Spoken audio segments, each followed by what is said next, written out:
Okay, let's unpack this.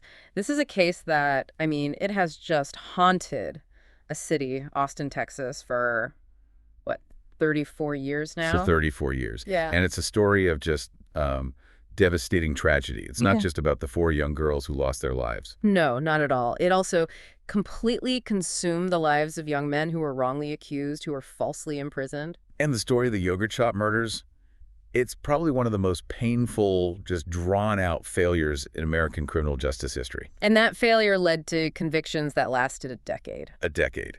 But the deep dive we're doing today, it's really about redemption. It's about how technology and just sheer persistence, decades of it, finally gave us the answer. Right.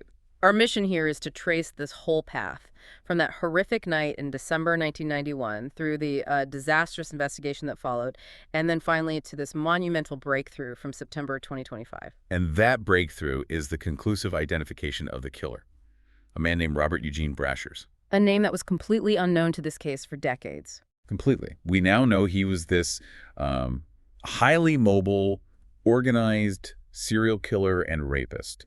And it was advanced forensics, specifically YSTR profiling and ballistics, that just cemented his role. And here's the part that is just so wild and so tragic. Brashers died back in 1999. By suicide. So for the last quarter century, the city of Austin, the police, the families, they were all searching for a ghost, a phantom who was already dead and buried. All while two innocent men were sitting in prison cells. It's a critical, painful lesson, but it's also a story of how technology can, rewrite those historical failures. It absolutely is. So let's start with that night, the night that changed Austin forever. We're going back to Friday, December 6th, 1991. The place is I can't believe it's yogurt shop on West Anderson Lane. And you have to picture Austin in the early 90s. It wasn't the huge tech hub it is today. It was, a smaller city. It still had this kind of veneer of innocence. And this crime it absolutely shattered that forever. It was a cold night, just a normal closing shift.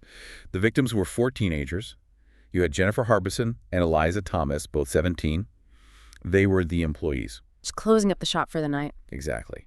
And Jennifer's younger sister, Sarah, who was 15, and her friend Amy Ayers, who was just 13 years old, they came by to wait for them, get a ride home. So the timeline, it places the crime pretty late. A patrol officer sees smoke pouring out of the building just before midnight.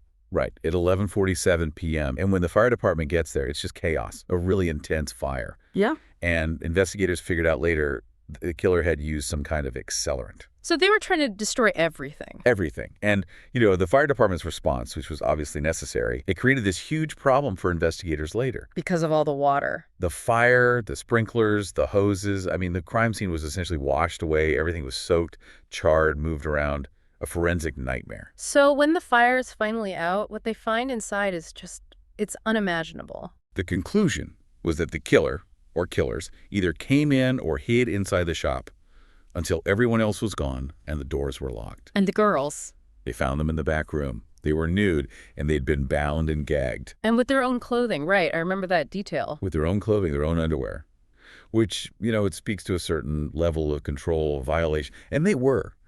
They were described as being piled together, a detail that just haunted everyone for decades. The violence itself was just so calculated, so brutal. All 4 were shot in the head with a .22 caliber pistol. Which is a smaller weapon. It suggests, a kind of control, precision. It does. But what's really telling, what gives us a glimpse into the killer's signature, is what happened to the youngest victim, Amy Ayers. The 13-year-old. She wasn't just shot with the .22. She was also shot with a .380 pistol. So the killer was carrying 2 guns. At least 2. And on top of that, there's evidence of sexual assault. In a truly grotesque detail, they found an ice cream scoop near one of the bodies. Amy Ayers specifically had been invaded. God, it's those bizarre, terrifying details that give you chills. The scoop, the bindings, the 2 different guns. Those are the only clues they had to the killer's mindset at the beginning. But he tried so hard to erase all of it with that fire. An attempted cover-up. Exactly. And it almost worked. But 2 crucial pieces of evidence survived. Detective Daniel Jackson, who solved this case decades later, he always emphasized this. What were they?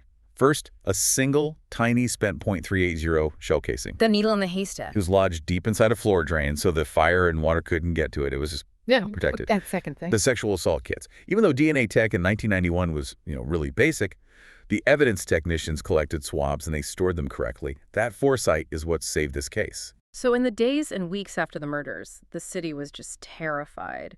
And the Austin police, they were under this incredible pressure to solve it. Debilitating pressure. They were getting thousands of tips, and in the first few weeks alone, more than 50 people came forward with false confessions. 50? Why would someone do that? It's hard to say. Mental illness, a desire for attention, but the result is that it just creates all this noise. It consumes resources and makes it impossible to find the real signal. And when police are under that kind of pressure, they tend to latch on to the easiest explanation. That's right. And just days after the murders, they arrested a 16-year-old named Maurice Pierce. They found him nearby, and he was carrying a .22 caliber gun. The same caliber as one of the murder weapons. Exactly. So after hours of aggressive interrogation, Pierce confessed, and he implicated his friends, Robert Springsteen, Michael Scott, and Forrest Wellborn. And for a moment, it must have seemed like they had it. Case closed. It seemed that way, but the confession itself was. It was shaky. It was full of inconsistencies, details that didn't match the crime scene. And the ballistics on his .22 came back inconclusive. So there was no hard physical evidence? None. So they had to release all 4 of them, and the case just went ice cold. For 8 years? 8 years. Then, in 1999, a new task force is formed. They reopen the case, and they immediately circle right back to those same 4 young men. And this is where the tragedy of the wrongful conviction really begins. It is. This new task force, they were determined to close this case. And they used these intense, prolonged, and frankly, coercive interrogation tactics. The pressure on these young men must have been just off the charts. Springsteen confessed after about 5 hours. But Michael Scott, his interrogation lasted for 18 hours. 18, yeah. 18. And they implicated each other, which gave the state exactly the narrative they wanted. But they both recanted later, right? They did.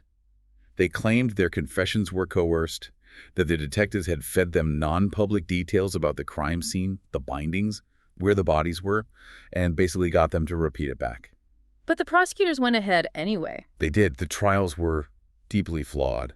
Scott and Springsteen were convicted almost entirely on these mutually implicating recanted confessions. And to be clear, there was still no physical evidence. No DNA, no fingerprints. 0. Nothing from that burned-out, bloody yogurt shop to link either of them to the crime. Scott got life without parole. Springsteen was actually sentenced to death. And all the while, the real killer was. The real killer, Robert Eugene Brashers, was already dead. The painful irony is that he committed suicide in January of 1999, the exact same year Springsteen and Scott were arrested and charged. So justice was being served, but to the completely wrong people. That's the ultimate systemic failure. Their convictions were eventually overturned, but not because someone found new evidence, right? It was because of a legal ruling. That's right. A completely unrelated Supreme Court case called Crawford v. Washington. And what did that do? The Crawford ruling basically says you have the right to confront your accuser.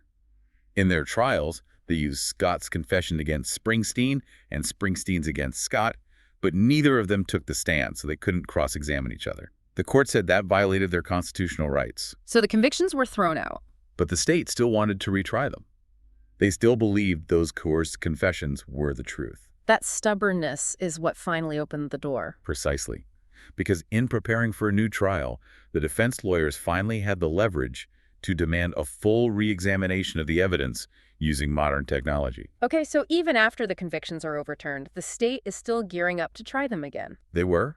It was only the defense's constant pushing that made the prosecutors finally agree to retest those sexual assault kits from 1991. And this is the moment. This is where forensic science finally catches up and forces the system to look at the truth. By 2009, DNA analysis was so much more advanced, they could now use something called YSTR profiling. And we should probably pause here because YSTR is the absolute key to this breakthrough. Why is it so important in a case like this? It's a great question. So with standard DNA testing, you're looking at all the chromosomes. In a sexual assault case, the sample is almost always a mix of the victim's female DNA and the male perpetrator's DNA. And the victim's DNA can just overwhelm the sample. Exactly. It can drown out the perpetrator's profile, make it impossible to get a clean read with traditional methods. So YSTR testing just cuts through all that noise. It does. The Y chromosome is only passed from father to son. So by only looking at the markers on the Y chromosome, scientists can isolate just the male part of the sample, even if it's a tiny, tiny fraction. And that's what they did. They went back to those swabs from 1991. And they found it. A partial male DNA profile. An unknown YSTR profile. A ghost in the system. This was the first piece of uncorrupted truth about the killer they'd ever had. And when they compared that unknown profile to the 4 original suspects, Springsteen, Scott, Pierce, and Wellborn, They were all excluded. all of them, definitively. The DNA was not theirs. The concessions were false. It was instant, irrefutable exoneration. It completely destroyed the state's case. The charges against Springsteen and Scott were finally dropped in 2009. They walked out of prison after almost a decade. A decade of their lives gone. The relief must have been incredible, but for the case, it went right back into the dark. Right. They knew who didn't do it, but they had no idea who this mystery DNA profile belonged to. And just to tie up one last tragic thread from that initial investigation, Maurice Pierce, the first teenager arrested with the .22 gun. What happened to him? In 2010, about a year after the others were exonerated, he was in a traffic stop. A struggle broke out with an Austin police officer. Pierce stabbed the officer and he was shot and killed. Just another life destroyed by the fallout of this case. Okay, so here's where it gets really interesting. Because the man who actually committed this crime, Robert Eugene Brashers, he wasn't just some random person. He was, as we now know, a precise, highly mobile, and calculated serial predator. Robert Eugene Brashers was born in 1958. He wasn't a drifter. He lived a deceptive life. He used jobs in construction and roofing as a cover. Which allowed him to move around a lot. Constantly. Florida to South Carolina, Missouri, Tennessee, Texas. This constant movement was key to why he was never caught. Police agencies back then just didn't connect crimes across state lines very well. And his violent tendencies, they showed up years before the Austin murders. Oh yeah, his recorded violence started early. In 1985, in Florida, he met a young woman named Michelle Wilkerson. When she rejected his sexual advances, he reacted with just explosive brutality. He shot her. Twice, in the neck and head. She left her for dead. And he was convicted of attempted murder for that. How much time did he actually serve? He was sentenced to 12 years. He served 3.5. Right, 3.5 years? 3.5. He was released on parole in May 1989. And that early release is maybe the single biggest failure that led to everything that followed. So a convicted, violent predator is back on the streets just 2 years before the yogurt shop murders. And his serial crime spree starts almost immediately. Just a year later, in 1990, he's in Greenville, South Carolina. He murders a 28-year-old woman named Genevieve "Jenny" Zitricki. And this case is pivotal, right? This is where the DNA match eventually comes from. It is, but the details are also chillingly similar. Yeah. He raped, bludgeoned, and strangled her. Yeah. And the staging. He dragged her body to the bathtub. Then he wrote, "Don't fuck with my family" on the bathroom mirror. That need for psychological control. And he used her own clothing to bind her. It's a signature. So after South Carolina, his next major known crime is Austin in 91. And then he just keeps going. He does. He pops up again in 1997 in Memphis, Tennessee. A violent home invasion. He tied up 5 people and raped a 14-year-old girl. It shows he could control multiple victims at once, which was always a question about the yogurt shop. How one person could control 4 girls. He's clearly capable of it. Then, his last known major crime was in 1998 in Portageville, Missouri. A double murder. Sherry Scherer and her 12-year-old daughter, Megan. And the signature is the same. The exact same. Both tied up, Megan was raped, and both were shot with a .22 caliber gun. It's just this ghost moving across the country, leaving this trail of horror, and then his run finally ends in 1999. It does. But not because he was caught for these murders. He was tracked to a Super 8 motel in Kennett, Missouri, because of a stolen vehicle. A completely different crime. When officers tried to arrest him, he opened fire, ran back inside, and took his own family hostage.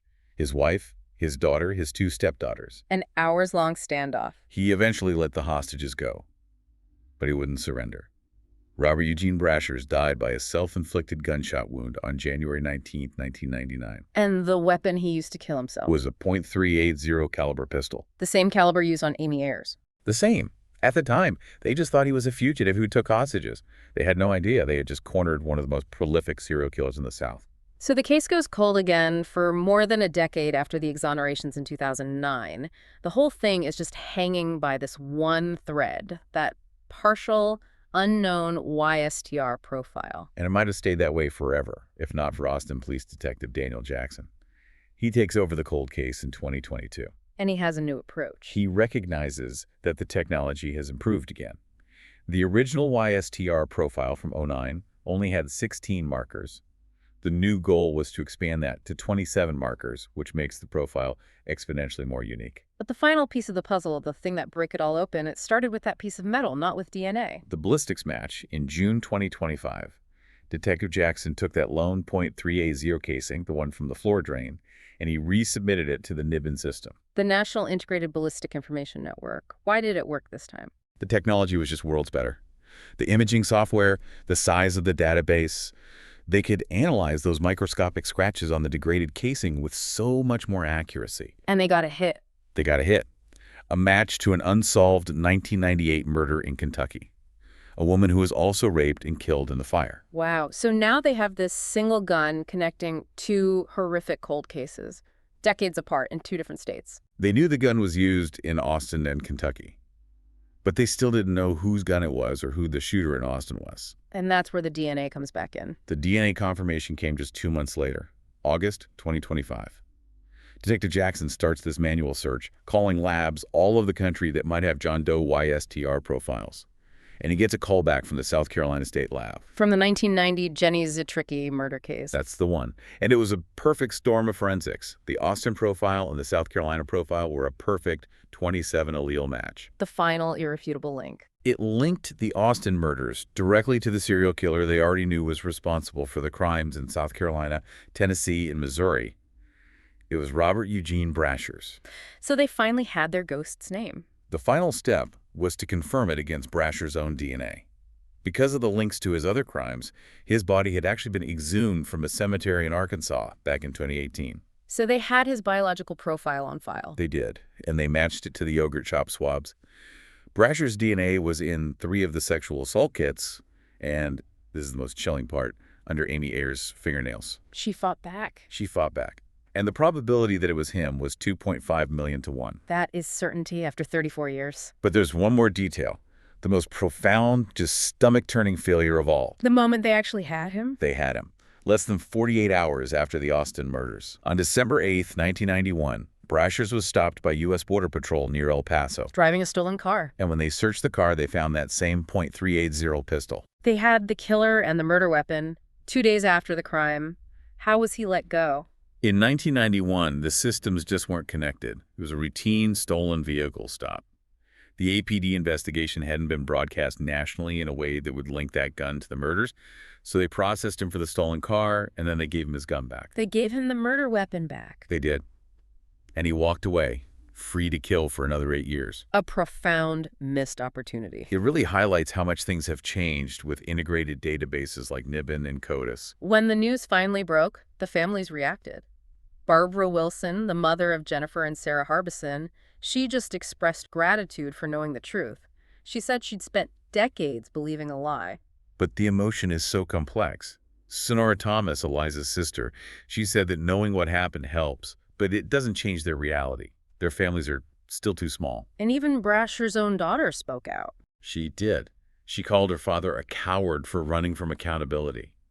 She expressed deep sorrow for the victims and said she was glad their families were finally getting answers. So we've traced this incredible 34-year arc. 4 lives taken. 10 years of innocent men in prison. And the final unmasking of a serial killer who took his secrets to the grave, only to have them exposed by technology. It's just a powerful example of why you never give up on a cold case. The persistence, the technology. Yeah. It proves that no case is truly hopeless if that initial evidence is preserved. But the truth arrived too late for any kind of human justice. The perpetrator escaped through suicide, and his identity was only found after so much other damage was done. It raises a really profound question, We have the truth, which is a victory for forensics and a necessary relief for the families. But the criminal is beyond the reach of the law. So what does this final truth mean for the people who suffered the most? If the killer escaped accountability, what does closure really look like for the victims' families, for the men who were wrongly convicted, and for the city of Austin? I think it means that the evidence is patient, that a single shell casing, a single swab, can outlast the lie. And maybe that's the only closure you can get, finding peace in the definitive answer, even if that answer arrived 34 years too late. The truth finally came out. Thank you for joining us for this deep dive.